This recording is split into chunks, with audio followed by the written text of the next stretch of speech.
Boa noite. O Tribunal Constitucional chumbou a proposta de referendo sobre a coadoção e adoção de crianças por casais do mesmo sexo. Cavaco Silva tinha pedido a fiscalização deste documento. Os juízes entenderam agora que a proposta é inconstitucional e que as duas perguntas poderiam confundir os portugueses. O projeto de resolução foi aprovado com os votos a favor do PSD, a abstenção do CDS. Há um mês, o protesto invadiu as galerias do Parlamento. Façam favor de se abster quaisquer manifestações. Peço aos seus agentes de autoridade que retirem as pessoas. A proposta de referendo foi aprovada apenas com os votos do PSD. Cavaco Silva entendeu enviar o documento para o Tribunal Constitucional, que agora chumba a consulta popular sobre a coadoção e adoção de crianças por casais homossexuais.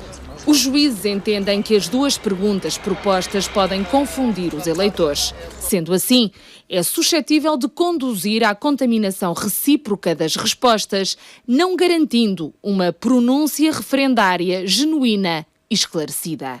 Na proposta que seguiu para o Tribunal estão duas perguntas. Uma referente à coadoção de crianças por casais homossexuais, outra relativa à adoção por casais do mesmo sexo. Há outra razão para o chumbo do Tribunal Constitucional. O referendo previa apenas a participação de eleitores recenseados em Portugal, deixando de fora os que moram no estrangeiro. Por estes dois motivos, os juízes julgam não verificadas a constitucionalidade e a legalidade do referendo proposto. Uma decisão que agrada aos partidos que rejeitaram a consulta popular.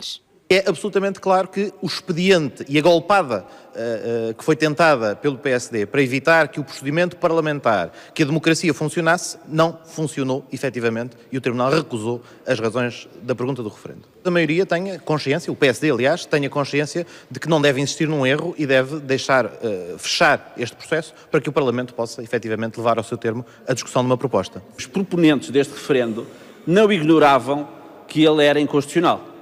E, portanto, tratou-se efetivamente de uma manobra de diversão. Que o PSD perceba a profundidade e a dimensão desta questão e não persista numa manobra muito baixa que utilizou na Assembleia da República, contrariando as normas da democracia. O PSD, sem outros comentários, avança que aguarda com serenidade a divulgação do acórdão para analisar a decisão dos juízes. O CDS, que se absteve, diz manter a opinião de que no atual contexto de dificuldade do país, a coadoção não é uma prioridade. É um verdadeiro clima de guerra. A todo momento é esperada uma intervenção militar de grande envergadura na Ucrânia. O presidente diz que as Forças Armadas estão prontas para uma operação que qualifica de antiterrorismo em todo o país, embora o estado de emergência ainda não tenha sido declarado. Imagens em direto de Kiev, nesta altura, onde continua a maior concentração de manifestantes que se mantêm, assim, desta forma, na Praça da Independência, em Kiev. Já morreram pelo menos 26 pessoas. Por causa disso, o chefe das Forças Armadas foi substituído. Falharam também as negociações para um entendimento. Já esta noite o Canadá anunciou o encerramento da embaixada.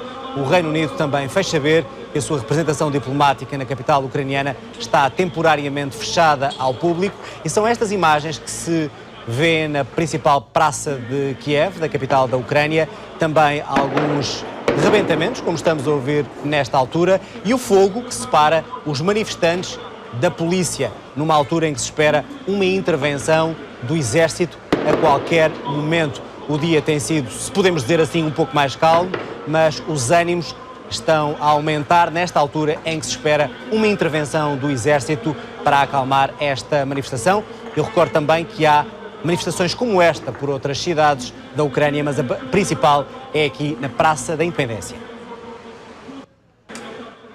E é cada vez mais difícil encontrar uma resolução pacífica para esta crise que se vive na Ucrânia. As reuniões entre presidente e oposição não produziram resultados, a violência nas ruas aumenta, há imagens chocantes de manifestantes mortos a tiro no meio da rua. Em Khmelnytsky, no ocidente da Ucrânia, mais um edifício do governo era tomado de assalto. Lá dentro, alguém reagiu.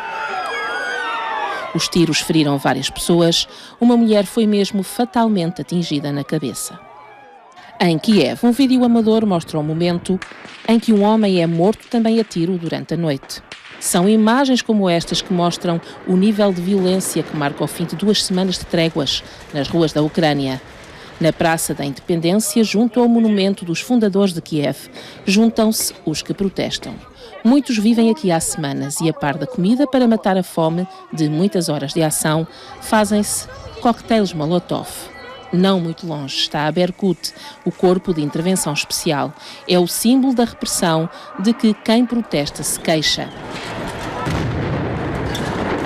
E foi a Berkut a carregar sobre os manifestantes na noite de terça-feira. Há feridos e mortos entre as fileiras desta tropa de choque, mas é entre os manifestantes que os números são mais expressivos. Mais de 2 dezenas de mortos, cerca de 400 feridos assistidos nos locais mais improváveis, como na Catedral de São Miguel. Раненых было очень много, как правило, большинство осколочные ранения, ожоги, пульовые ранения. І це святий обов'язок допомогти нужденним людям, яких переслідують, а тим більше, що переслідують їх за правду. A Igreja Ortodoxa tem estado ao lado dos opositores do presidente. No início de cada comício, padre pede proteção para quem se manifesta nas ruas e solução para os problemas do país. Mas o apelo não chega às reuniões entre Yanukovych e a oposição. Ми не бачимо зараз волі чинної влади, чинного президента до реального вирішення цього політичного, жахливого політичного. Це вже навіть не політичний. Це, знаєте, це такий людський конфлікт. Владу здобувають не на вулицях чи майданах, а лише на виборчих дільницях. Межу вони перейшли, коли закликали людей до зброї. No centro da capital, todos acreditam que foi atingido o ponto de não retorno.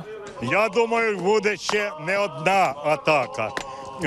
Янукович не здасться. Це бультер'єр, який хапанув кусок м'яса і видрать буде не так просто. Os líderes dos partidos da oposição já apelaram à calma, mas aqui todos estão preparados, acima de tudo, para mais uma carga policial. Os confrontos continuaram hoje, como vimos, na principal praça de Kiev.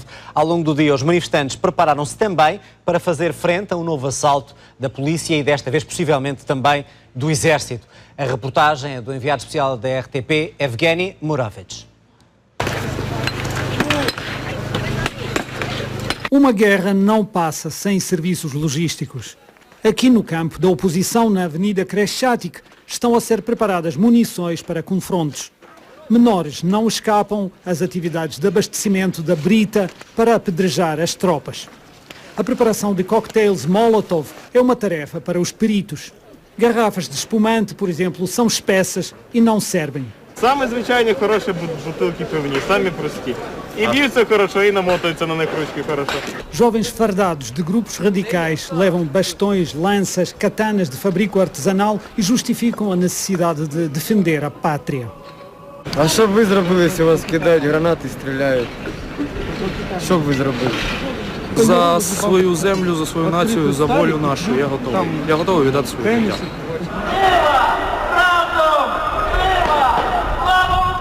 Na sequência dos confrontos violentos da noite passada, que causaram 26 mortos e quase 800 feridos, as tropas apoderaram-se da metade da Praça da Independência. Ao longo do dia, as partes continuavam a confrontar neste terreno que, por si, não tem qualquer importância estratégica. A praça é símbolo da situação no país, dividido ao meio. É este o retrato de uma guerra civil em curso. As partes lançam granadas lacrimogéneas, fumígenas e foguetões uma contra a outra. As partes acumularam enorme carga de ódio uma em relação à outra. Mas esta contraposição, esta guerra não resolve nada. A Ucrânia carece de um centro de decisão política, carece de perspectiva e de sabedoria e de qualquer ideia. O que fazer com isto tudo? Evgeny Muravets, RTP, Kiev.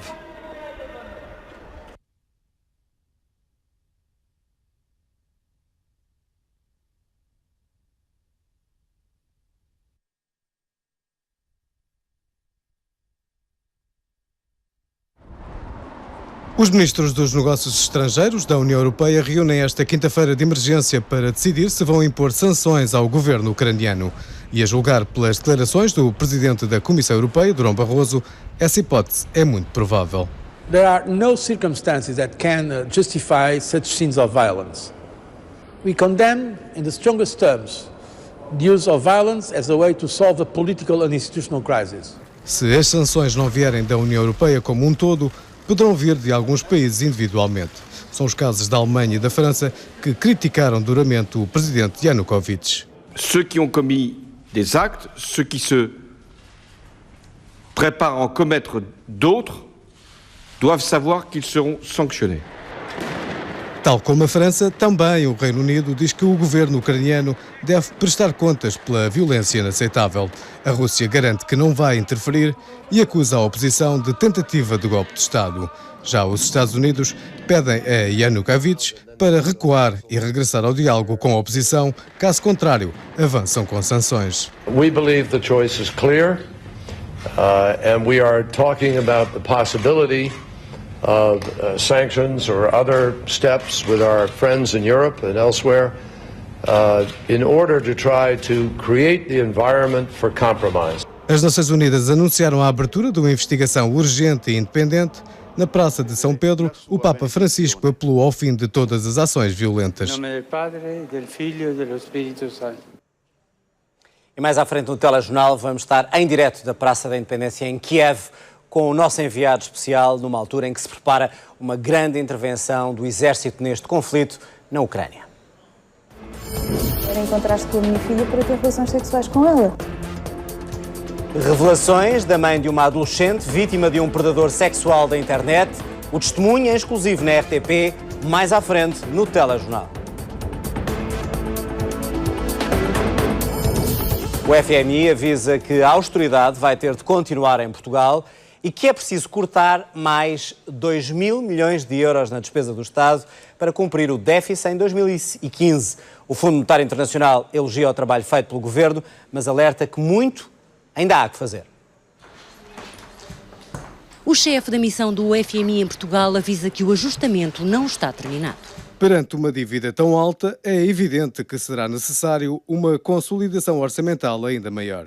Diz o FMI que para atingir o déficit de 2,5% do PIB em 2015, o Governo vai ter de avançar com medidas adicionais no valor de 2 mil milhões de euros. Num artigo no blog do FMI, Subirlal pede um consenso político sólido, independentemente do partido no poder. A economia dá sinais de retoma, mas de acordo com o relatório sobre a 10ª avaliação, Portugal mantém-se suscetível a mudanças abruptas no sentimento do mercado. O ajustamento externo da economia portuguesa está a ser feito, diz o FMI, à custa da queda das importações e da subida das exportações de combustíveis. E avisa que os dois indicadores são frágeis. Um comentário já desvalorizado pelo vice-primeiro-ministro. As exportações portuguesas no início da crise internacional eram 28% do produto. Hoje em dia superam 40% do produto. É uma proeza das empresas e de quem nelas trabalha. E eu acredito mais na realidade económica às vezes do que algumas instituições nacionais ou internacionais que diziam que Portugal não conseguia exportar mais. O investimento baixo e o desemprego elevado não ajudam. Diz o FMI que o desemprego mantém-se a níveis inaceitáveis. Apesar disso, revê em baixa a estimativa para este ano, de 17,7% passa para 16,8%. Para 2015, o FMI estima que a taxa seja de 16,5%. E ao contrário do que tem sido muitas vezes repetido, Subirlal diz agora que a liberalização do mercado de trabalho não é uma prioridade. O peso do ajustamento não deve recair demasiado no trabalho. O país não pode olhar para trás e deve continuar a preocupar-se com o endividamento das empresas. A dívida das empresas públicas e das empresas privadas continua a ser muito elevada. O crescimento elevado e duradouro não é possível com o regresso ao velho modelo pré-crise. O FMI alerta ainda para os perigos de futuros chumbos do Tribunal Constitucional que podem pôr em causa as metas do ajustamento.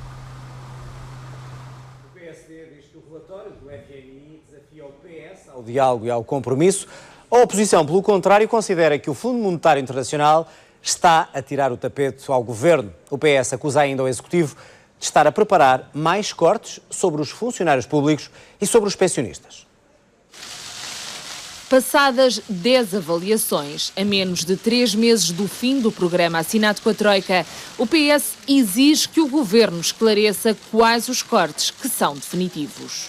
Há muita coisa que o Governo tem que explicar porque não temos esse conhecimento, mas sobretudo há aqui uma ideia de ausência de transformação estrutural da nossa economia que é muito forte neste relatório. E depois uma novidade para 2015, que infelizmente já de algum modo já suspeitávamos que assim fosse, a insistência, outra vez para 2015, em mais cortes sobre funcionários públicos e pensionistas, mais austeridade sobre funcionários públicos e pensionistas. No relatório agora conhecido, o FMI garante que para alcançar um déficit de 2,5% em 2015, Portugal vai ter de identificar medidas adicionais. Bloco e PCP dizem que o fundo tirou o tapete ao Governo.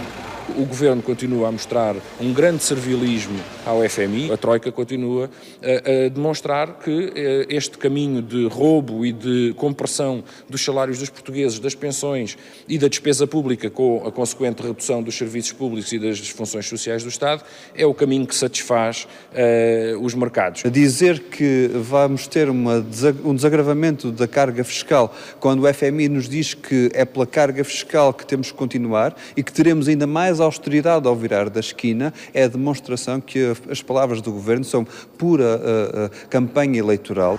O PSD insiste na necessidade de manter o rigor orçamental e interpreta as palavras do FMI como um apelo ao compromisso. Aquilo que, no fundo, consta também deste relatório é um desafio que o país tem que enfrentar nos próximos anos e por isso nós temos insistido muito na importância que se reveste para o país, não propriamente para os partidos da maioria ou para o Governo, é para o país, de podermos em Portugal ter compromissos sobre matérias que são fundamentais. O CDS remete para as palavras do presidente do partido e vice-primeiro-ministro. Paulo Portas desvaloriza o relatório. Portugal voltou a financiar-se com sucesso nos mercados. O Tesouro emitiu 1.250 milhões de euros de dívida de curto prazo e pagou os juros mais baixos desde 2009. Determinada em passar uma mensagem às dezenas de empresários portugueses, mas também estrangeiros, Maria Luís Albuquerque não se apercebeu que ia rápido demais e foi interrompida logo no início do discurso. Minister, would you let me interrupt on behalf of the interpreters? I'm They're speaking having too fast. trouble keeping up with you. Okay. Sorry. Thank you. Sorry. I'll go slower. I'll think of my predecessor.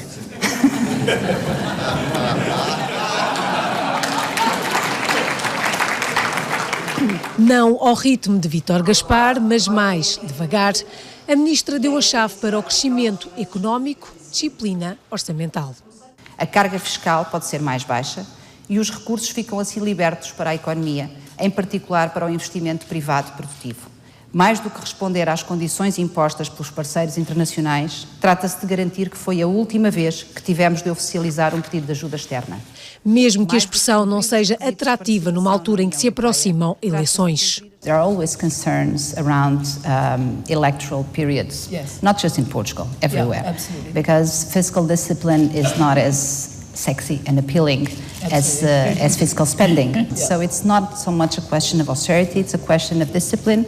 Os credores vão continuar a supervisionar o país mesmo depois de terminado o resgate, assegura a ministra, com ou sem programa cautelar. A decisão não está tomada, garante Maria Luís, até porque são precisas mais garantias. If we go for a situation with no precautionary credit line, is because we will have a reasonable degree of confidence that the market will be there to support us. À disciplina de Maria Luís Albuquerque, Paulo Portas junta responsabilidade. O fim do programa não significa autorização para voltar à irresponsabilidade financeira. A 3 meses do fim do resgate, Portas fez o apelo numa conferência em Cascais da revista britânica The Economist. Estamos a tempo e em tempo de, no momento certo, anunciar essa decisão.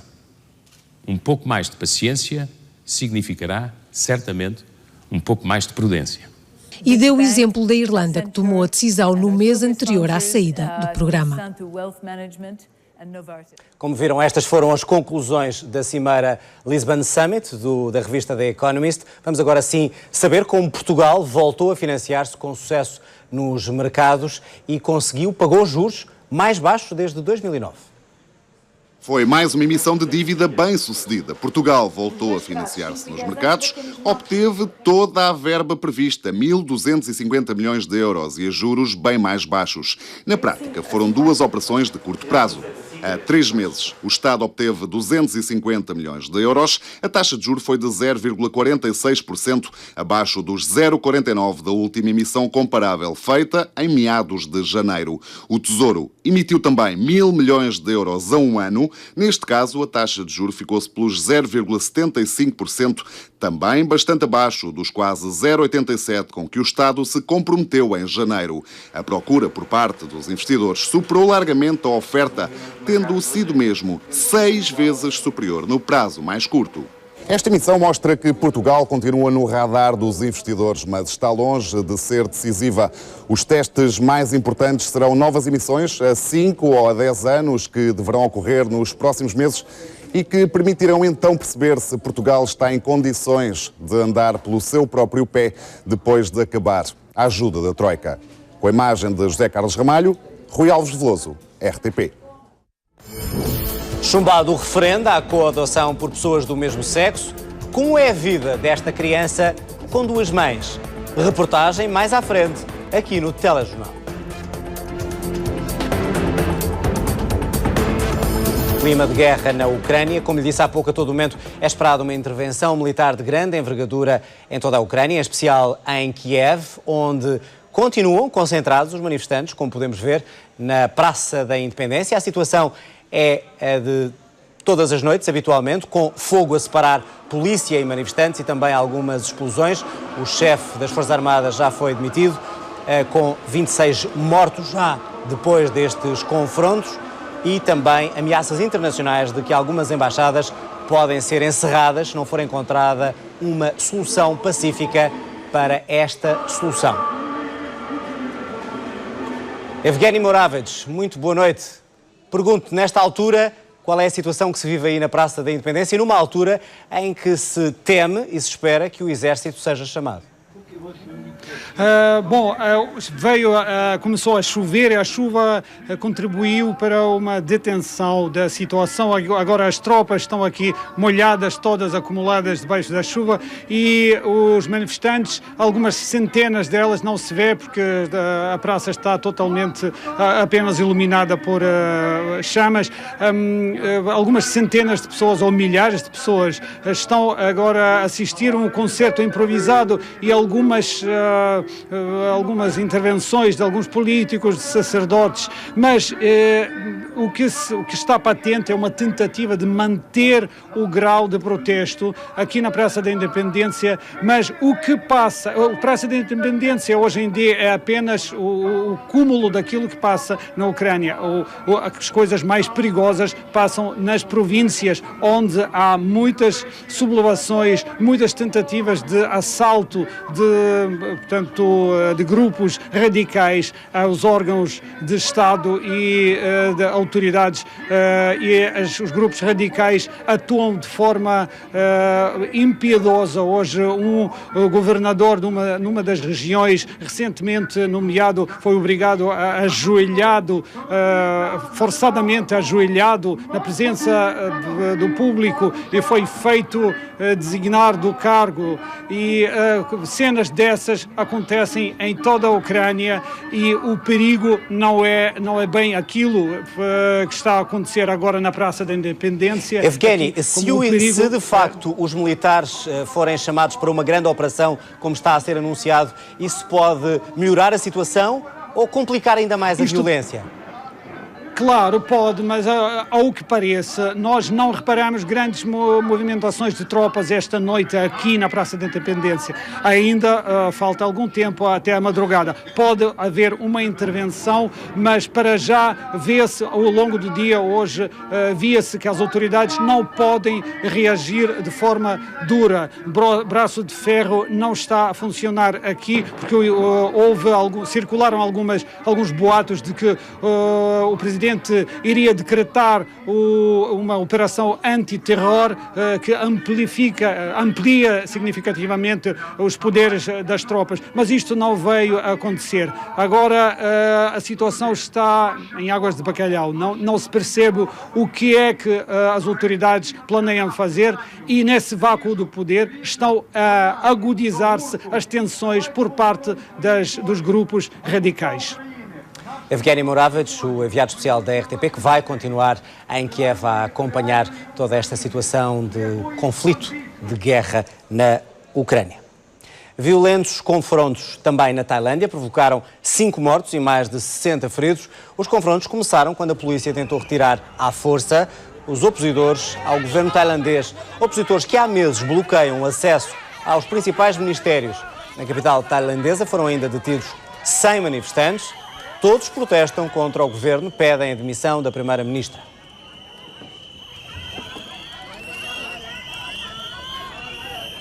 Um duplo atentado suicida no Líbano provocou 6 mortos e centenas de feridos. O atentado aconteceu junto ao Centro Cultural iraniano de Beirute, considerado como um reduto do Hezbollah. A explosão foi provocada por 2 suicidas que utilizaram uma moto e um carro para provocar estas explosões.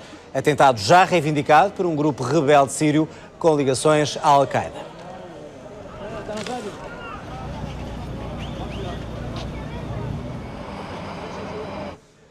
As equipas portuguesas estão de regresso às competições europeias. O Porto recebe amanhã o Eintracht de Frankfurt para a Liga Europa. Carlos Eduardo volta a ser convocado. Paulo Fonseca estabilizou o meio-campo do Porto nos últimos jogos com Fernando Herrera e Josué. Mas para o encontro com o Eintracht há mais uma opção. Carlos Eduardo recuperou de uma entorse num tornozelo e já treinou a 100%. É impossível repetir os mesmos jogadores, porque ou tivemos de Furo lesionado, ou tivemos Fernando lesionado, o próprio Carlos lesionado, o Carlos Eduardo lesionado, já tivemos o Josué também. É impossível repetir. Felizmente conseguimos repetir e com bons resultados. Eu espero sinceramente que não existam mais lesões de forma a condicionar aquilo que são as minhas opções. O Porto regressa aos Jogos Europeus depois de uma frustrante campanha na Liga dos Campeões, onde não conseguiu qualquer vitória no Dragão. Tivemos sempre perante bons adversários, muito mais próximos de vencer. Penso até que realizamos dos nossos melhores jogos esta época na Liga dos Campeões. Portanto, não é coisa que nos apoquente essa questão de não termos vencido na Liga dos Campeões aqui em casa. Quaresma regressa aos Jogos Europeus e regressa também aos pré-convocados de Paulo Bento para o jogo com os Camarões. Varela, Josué e Licá são também opções, ao contrário de Fernando e ao contrário da expectativa. Não é verdade em relação à pré-convocatória do Fernando. Pelo menos não tivemos essa indicação. Fernando já representou os sub-20 do Brasil e para jogar agora por Portugal precisa ainda de ser autorizado pela FIFA, tal como aconteceu com Diego Costa, jogador do Atlético de Madrid, que preferiu a seleção espanhola à brasileira. O Benfica está na Grécia para defrontar amanhã o PAOK, da primeira mão, dos 16 avos da final da Liga Europa. O regresso de Sálvio, depois da lesão, é a grande novidade desta convocatória de Jorge Jesus. Desta vez não há surpresas, não podem jogar Garay e Gaetano. Jorge Jesus anuncia os titulares. Responder diretamente para a saída do Garay vai entrar o Jardel e para a saída do Gaetano vai entrar o Sulimano. Uma estrutura que vai relegar Rodrigo para o banco dos suplentes e uma eliminatória que dificilmente ficará resolvida aqui na Grécia. O PAOK é uma equipa que fez uma boa fase de grupos, é uma equipa forte e penso que nos 2 jogos que, portanto, tanto hoje aqui como o próximo jogo em Lisboa vai ser decidido e penso que vai ser uma eliminatória equilibrada. Quase 6 meses depois da lesão, Sálvio está de volta. Primeiro que desde afuera se sufre más, acho, ¿no? La verdad que veo la equipa muy bien, que fue creciendo durante la temporada mucho y la verdad que eso a mí me ponía muy contento. Portanto, ele hoje estar aqui connosco, pensamos que é um primeiro passo para ele poder fazer um final de época dentro da qualidade que ele tem. Amanhã vai começar no banco, mas deverá jogar na segunda parte. Do lado grego, reconhecem que o Benfica é forte, mas a ideia é discutir a eliminatória até ao fim. Porque estamos jogando um bom futebol. Creio que estão achando, colocando o Benfica como já na próxima fase. Mas acho que tem que provar isso amanhã. Esta quinta-feira, de uma coisa os jogadores gregos não se vão poder queixar, de falta de apoio. São 30 mil adeptos que esgotaram pela primeira vez esta temporada a lotação do estádio. É a sua principal arma para o jogo com o Benfica. Paulo Sérgio e Tiago Passos, RTP em Salónica, na Grécia. Alguns dos melhores ciclistas do mundo estão em Portugal. A volta ao Algarve é uma das provas preferidas da elite do ciclismo. O campeão do mundo de estrada, o português Rui Costa, é, claro, a grande estrela da prova. Vá pessoal, agora mais rápido ainda, vamos, palmas agora, vamos! Não há que se saiba receita única para conquistar a atenção do público em cima de uma bicicleta e já há até quem tente fazê-lo de baixo. Sem sucesso retumbante, a certo é que o público da volta ao Algarve sabe bem ao que vai. É um moço que corre também bem.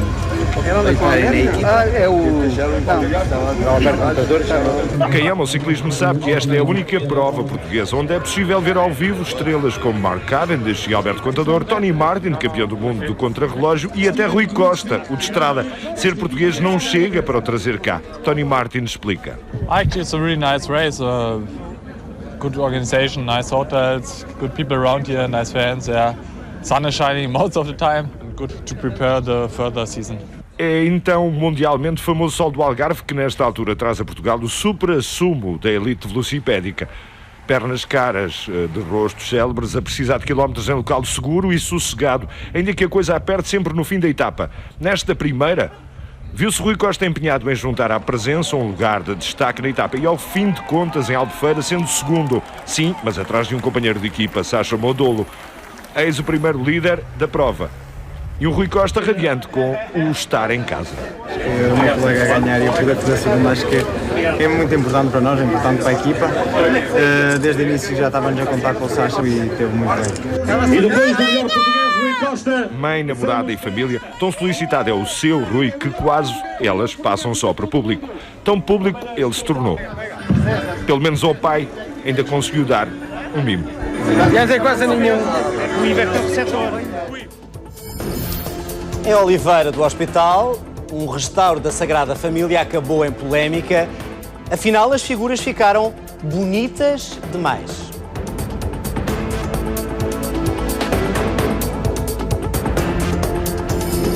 Começaram a ser julgados os 18 arguidos do processo de burla ao Serviço Nacional de Saúde.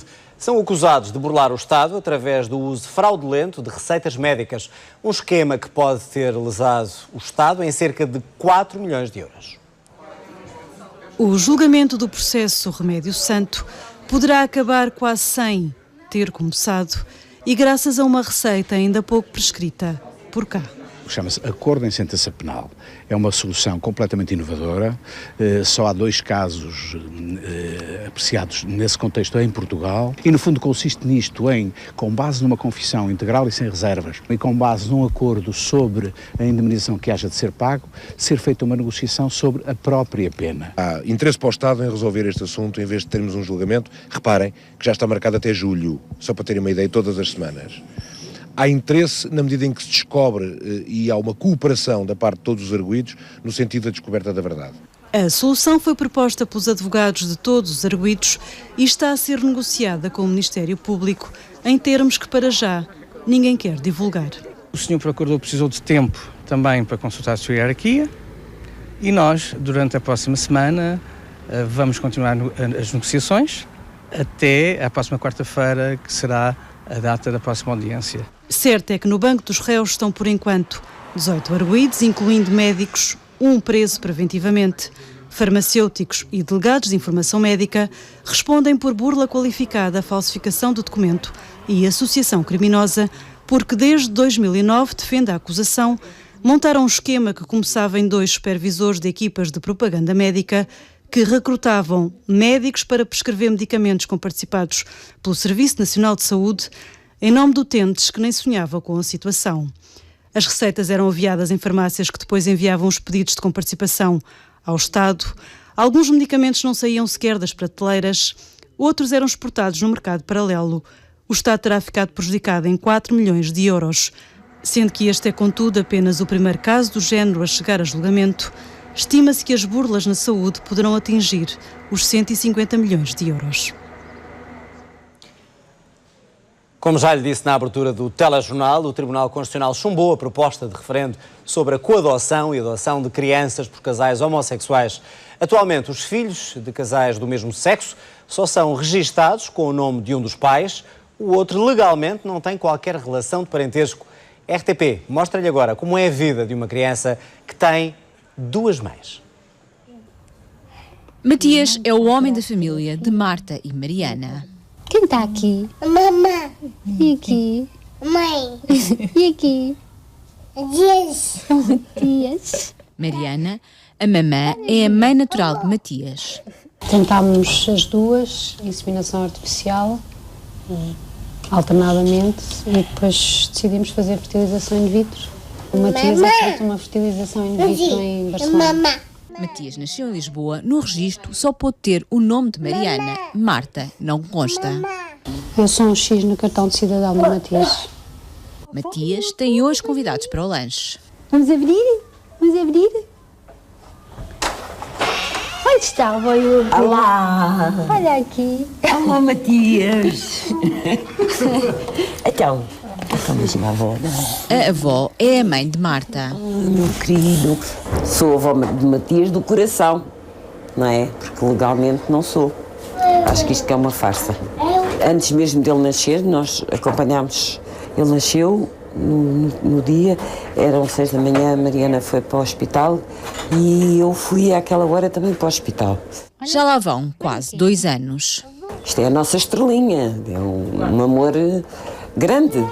A estrelinha dos avós, dos tios, dos primos, de toda a família. A vida dela somos nós as duas, não é? Como mães, e depois todo o resto da família, dos dois lados.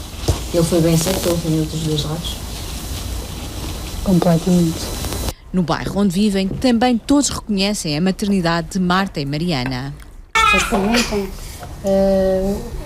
pelo meu filho e sabem que ele não nasceu da minha barriga, mas perguntam-me pelo meu filho. E no dia-a-dia, Mariana e Marta dão pequenos passos em direção à igualdade. Toda a documentação da escola foi feita com o nome das duas mães. Mesmo no centro de saúde, por exemplo, estamos os três no mesmo médico de família. Casos sem a força da lei, e se algo acontecer a Mariana, a lei diz que Marta nada tem a ver com Matias. Espero que continue comigo, não é? Porque eu sou a mãe dele, sou a família dele, mas eu penso que a família do lado da Mariana não me vai tirar. Eu penso que vai-me continuar a respeitar enquanto mãe. Esta é uma família real à espera que a lei a reconheça. Mas é o sentimento que nós temos. Em 10 anos, o cancro do pulmão duplicou nas mulheres. O cancro da mama continua, no entanto, a ser a doença oncológica que mais atinge as portuguesas. Entre os homens, o mais frequente é ainda o cancro da próstata. Os números comparam a realidade em 1998 com a de 2009 e demonstram uma subida da taxa de incidência do cancro do cólon, do melanoma, uma subida ligeira do cancro da mama, sobretudo entre mulheres com mais de 45 anos, e um aumento do cancro do pulmão entre as mulheres. De 98 para 2009 duplicamos a taxa de incidência. É evidente que mesmo a nível europeu nós ainda temos uma baixa taxa de incidência, mas de qualquer forma é grave. De 6% passou para 12% e em grande medida por causa dos cigarros. O consumo tabágico está claramente associado a este tumor, com uma taxa de sobrevivência bastante baixa. As taxas de sobrevivência do pulmão, elas são pobres, à volta de 15%. Quando falamos, sim, 15, sim. Quando falamos na mama, falamos em 80%, 70%. A implementação dos rastreios fez aumentar ligeiramente a taxa de incidência do cancro da mama, uma relação expectável até porque permitem detectar os tumores em fases muito iniciais. Mas um estudo canadiano divulgado há poucas semanas questiona a vantagem em termos de sobrevivência do diagnóstico feito através da mamografia quando comparado com o diagnóstico feito através da palpação mamária. São indicações que o Ministério da Saúde segue atentamente. Este é apenas um dado que a comunidade científica internacional vai analisar, é um dado que está na linha de outros e que, acima de tudo, seja como for, não afasta a ideia de que o diagnóstico precoce é importante. Os rastreios que são por palpação mamária detectam tumores um bocadinho maiores, mas são estadios precoces na mesma. Agora, isto exige, de facto, das populações e dos médicos, uma disciplina. O registro de cancro da região sul abrange 4 milhões de pessoas, metade da população portuguesa. Permite fazer comparações com o passado, avaliar opções terapêuticas, por exemplo, e planear o futuro, até porque os casos de cancro serão cada vez mais frequentes. Nas mulheres, o cancro do útero, do estômago e do reto são outros dos mais frequentes. Já entre os homens são os da próstata, do pulmão e do cólon. Para todos eles, prevenção é a palavra-chave. Estilos de vida saudáveis e visitas regulares ao médico. Foi apresentado um novo mapa de Portugal. Uma carta que representa agora a verdadeira realidade territorial deste país, a dimensão marítima e ainda a proposta de extensão da plataforma continental. O novo mapa de Portugal vai chegar a todas as escolas ainda neste ano letivo.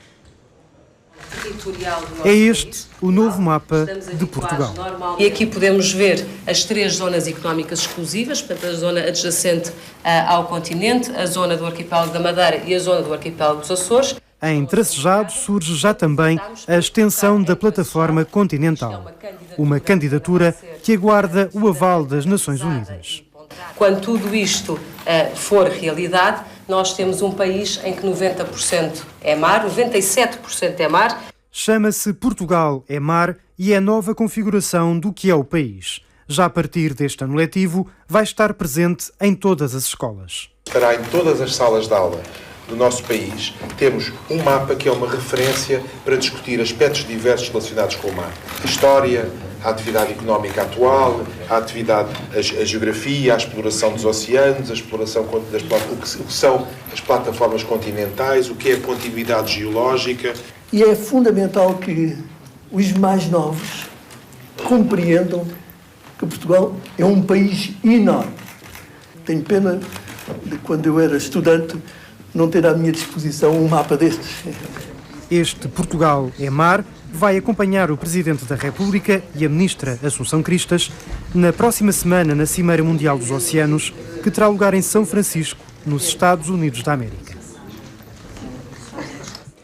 As 85 obras de Miró que estavam para leilão em Londres vão regressar a Portugal até ao final do mês. No Parlamento, o Presidente da Parvaloren anunciou, no entanto, que vai ser marcado outro leilão. Foi já possível chegar a acordo com as estruturas internacionais da leiloeira Christie's para a realização de um novo leilão, logo que as condições comerciais o permitam. Mais se informa este Parlamento que as obras, ainda que não houvesse essa necessidade formal, regressarão a Portugal até final do mês de fevereiro, este mês, e que, a exemplo de todo o processo anterior, sem qualquer custo para os portugueses e por maioria de razão para os contribuintes, como aliás sempre foi dito pela administração destas sociedades. Foi polémico o restauro da Última Ceia que está no Santuário de Nossa Senhora das Preces, em Oliveira do Hospital. Alguns restauradores e conservadores dizem que foi cometido um crime patrimonial com esta obra de arte. É nesta Capela dos Apóstolos que está centralizada a discussão na área da conservação e restauro. A intervenção foi da responsabilidade de Miguel Vieira Duque, está a suscitar várias críticas que já chegaram mesmo às redes sociais. Daquilo que pudemos ver nas fotografias, porque ainda não nos conseguimos deslocar ao local, existiriam fissuras, eventualmente algumas lacunas na policromia, ou seja, faltas de material e que poderiam ser perfeitamente tratáveis dentro da ética e de todas as normas que nos guiam, ou seja, intervenção mínima, ter em conta as peças que temos nas mãos, não adulterar de todo o seu caráter original, nem as suas expressões, neste caso das faces, das esculturas, coisa que não aconteceu. O que tentei foi, especificamente naquela capela, dar-lhes a dignidade que aquele grupo escultórico merecia e voltar-lhes a dar a casa original. A intervenção foi efetuada há 7 anos. Mais do que um trabalho de conservação e restauro, o técnico classifica como um trabalho curativo e de memória. porque só quem não conhece a Escola do Porto é que não sabe que, mais do que Braga, toda a parte simbólica da cromática, das flores que estavam lá, originais, a flor de urze no João Evangelista e na flor de lis em Cristo, as posturas, todo aquele diálogo, se forem à capela, vem inclusive cá fora, fui eu que fiz aquela legendagem toda, em que está um por um, porque eu dei o nome de acordo com a posição com as escrituras. O antes e o depois não tem nada a ver, é a noite e o dia, é catastrófico aquilo que foi feito e não sabemos ainda com a certeza que materiais terão sido utilizados, mas provavelmente terão sido utilizadas tintas cuja reversibilidade não sei se será possível. O produto final terá agradado aos visitantes deste santuário mariano, mas também aos responsáveis. As opiniões de pároco e a Irmandade da Nossa Senhora das Preces são unânimes. Toda a gente por ali passa, gosta de ir apreciar e ver. E na altura gostaram muito daquela capela, que aquela capela até ficou muito bem restaurada. Agora, as pinturas, o desenho do rosto e tudo pode ter alterado um pouco. As figuras não são diferentes, as figuras estão arranjadas, não tem fendas, não tem a tinta a saltar, tem os olhos, tem os dedos todos e está como podem ver. Uma obra digna de se apresentar. Sim, sim. Temos pena não ter dinheiro para continuar com ela. Uma intervenção que terá que ser feita nas restantes 8 capelas, com episódios da paixão e alusivos à devoção feminina. Duas portuguesas abraçaram hoje o Papa Francisco, Inês e Daniela. Estiveram no Vaticano a convite do Papa, a quem entregaram um documentário que fizeram num bairro social de Lisboa. Olha, trouxeste... Não é que saiu o DVD. Espera aí, eu já vi 3 vezes a mesma coisa, mas posso ver outra vez. Está tudo. Inês verifica as vezes que forem necessárias. A oportunidade é única e irrepetível. Dentro de poucos minutos, as duas irmãs portuguesas têm encontro marcado com o Papa. It's a gift. Yeah, and if you do that, if you scan it, probably it will lose the material. Yeah. Okay.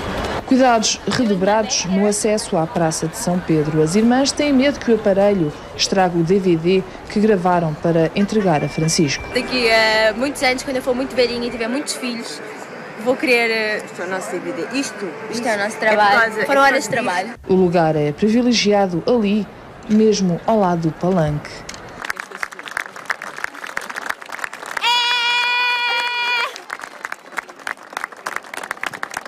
Inês e Daniela estão aqui porque escreveram ao Papa, contaram que fizeram um documentário num bairro social de Lisboa sobre o trabalho dos missionários. O Papa respondeu que queria receber em mãos o filme. A data foi agendada 19 de fevereiro, depois da audiência geral.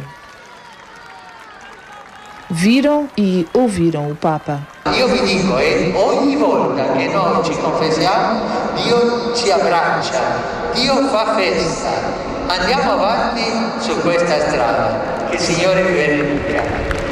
O abraço que Daniela e Inês deram ao Papa foi no fim da audiência, um momento reservado a poucos.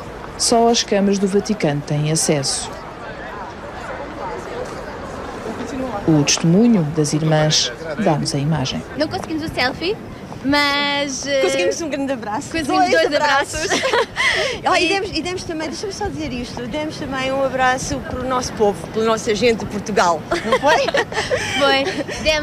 Nós entregámos-lhe as coisas, portanto entregámos-lhe o DVD, entregámos-lhe a carta e perguntámos se ele sabia, ele disse que sim, assinou, não sei se ele foi simpático e disse só que sim, mas pronto. E demos o CD e foi maravilhoso, foi. Em Roma, ser romano é um dos muitos provérbios desta cidade e é um que podemos adequar a Inês e Daniela. Quem tem documentário vai a Roma e podemos ainda acrescentar abraço ao Papa, com imagem e edição de Paulo Lourenço, Lavínia Leal, RTP, em Roma. No fundo, o que ele queria era encontrar-se com a minha filha para ter relações sexuais com ela. Revelações de uma mãe que viu a filha adolescente ser seduzida por um predador sexual. A história do crime e da detenção, mais à frente, no telejornal. É uma reportagem que não pode perder logo a seguir a um breve intervalo. Até já.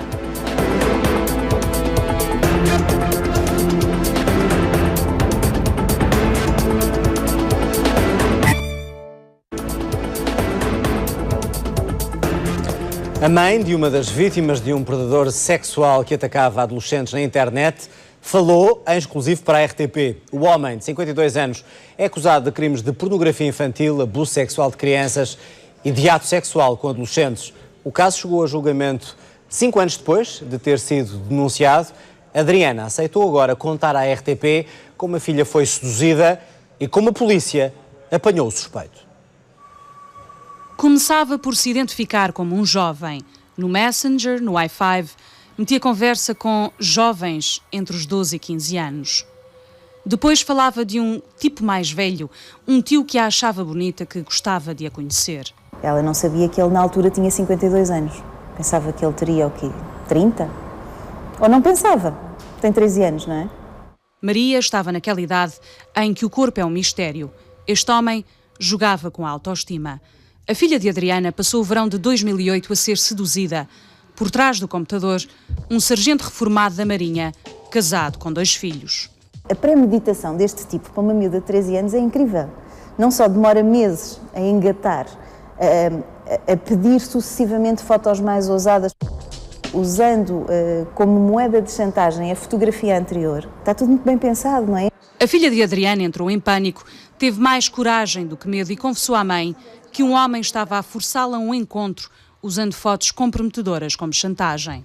Ela acabou, felizmente, por falar comigo em vez de ceder como parece que tantas miúdas cedem.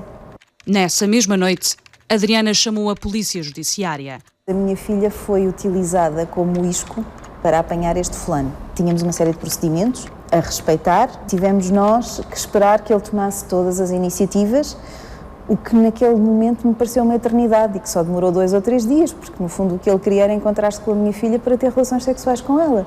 O encontro foi marcado ao ritmo do predador. Mandou-a entrar no comboio, ela entrou no carro da PJ.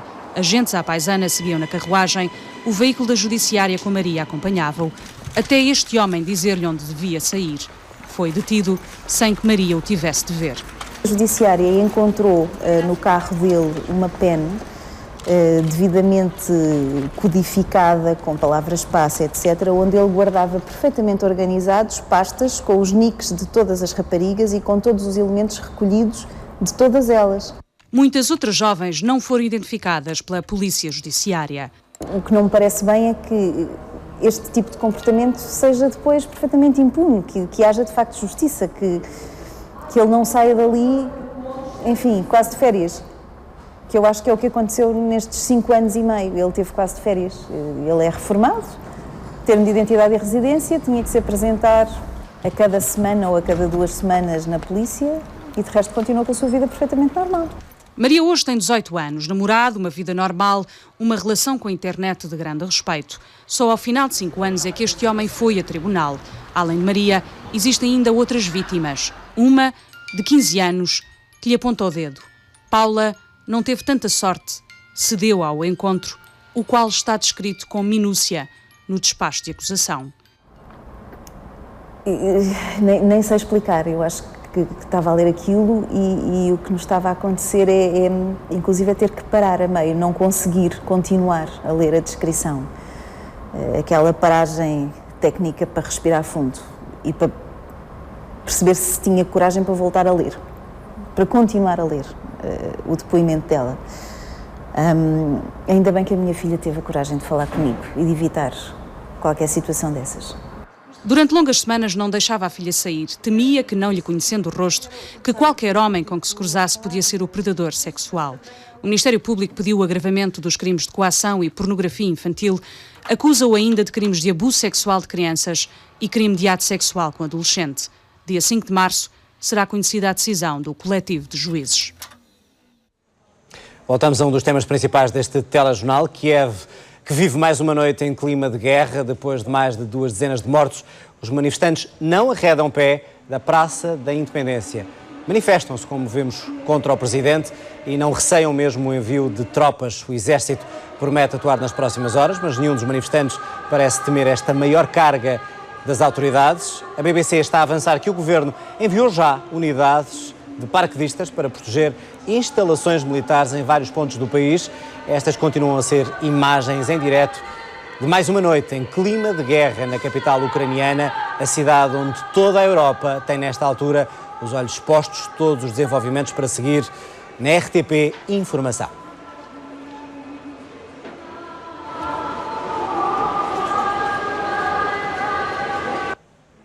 E nós esperamos por si amanhã, de novo aqui no Telejornal. Tenha então uma boa noite e até lá. Até amanhã.